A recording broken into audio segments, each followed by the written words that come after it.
Oh hey, didn't see you there.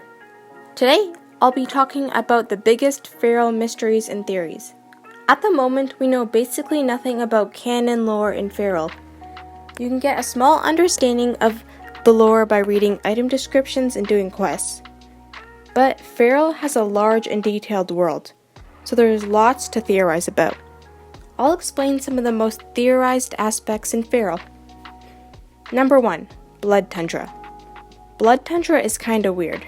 It's full of blood pools and skeletons. You can even harvest creepy stuff like femurs, parts of brains, and fangs. So naturally, there's many theories on Blood Tundra's backstory.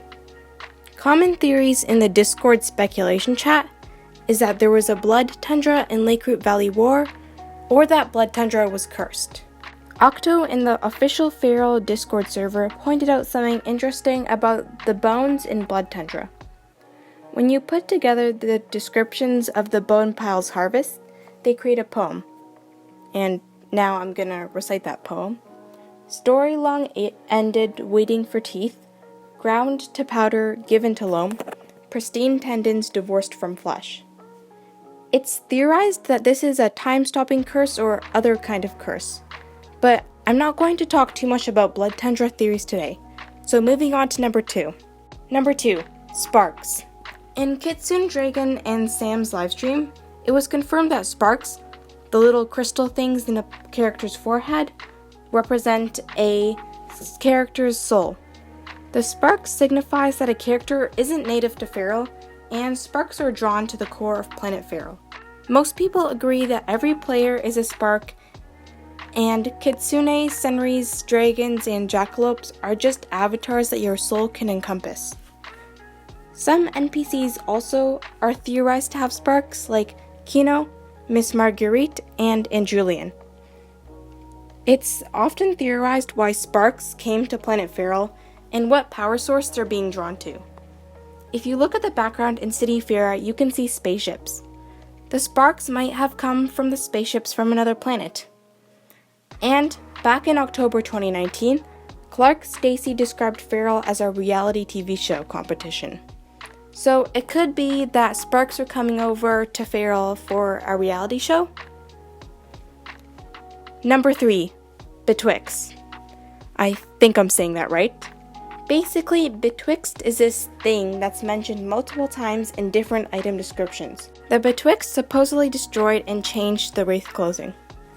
On rare Rift Walker sandals, a new Season Pass item, the description says you can use them to walk between this world and the betwixt.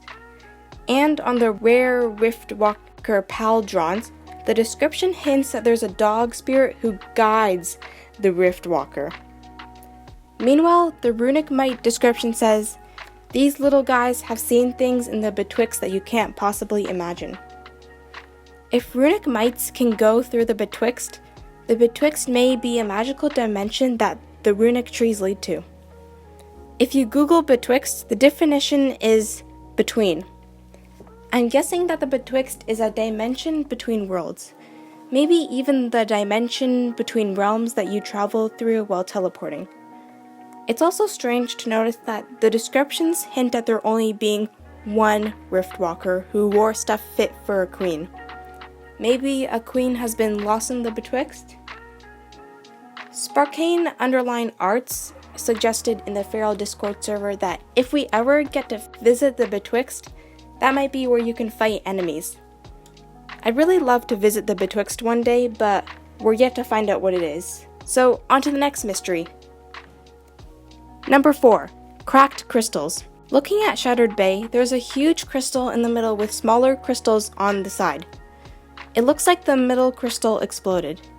But then, if you look all around Pharaoh, crystals are used as lamps, gates, and power sources for everything. It could be that the Shattered Bay crystal exploded, and then its crystals were harvested to power Pharaoh. But the reasons behind the colors of the crystals are unknown. And if you look in the background of City Pharaoh, there's a moon that appears to be broken. The crystals in Pharaoh could have come from that moon instead. Crystals seem important, but there's still lots we don't know. I'm excited to see how crystal lore in Pharaoh develops. But moving on to number 5. Number 5. Enigma Cipher. So, when you unbind Enigma, some text pops up onto screen. People have wondered what that text meant and if you were able to translate it into English. So far, the Feral community has broken down these codes and found these things.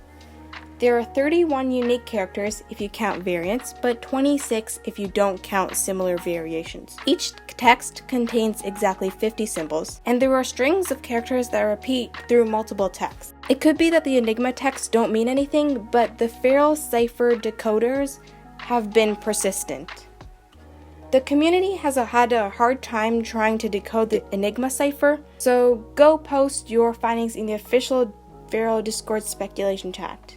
So yeah, that's all I have for this video. Again, because Feral has such a detailed world, there are way too many mysteries to cover in one video. In fact, I cut out many things that I could have talked about, like Luca, Pilfermites, and war theories. And before I end this, I'd like to thank Spooky, Foray, and everyone in the Feral Discord server for their help. If you're interested in learning more about Feral lore, you should check out the speculation chat in the official Feral Discord server. Everyone there loves to talk about lore and is happy to explain anything you don't understand yet. Or you could join my Feral Discord. There I post theories that I've found interesting, I tell updates on needing help with skits, and it's just a great community to come and chat. So, if you're interested, link to that will be in the description. But that's all I have for this video. I really appreciate you watching to the end, so please like and subscribe and comment down your theories and thoughts. I'll see you in the next video. Bye!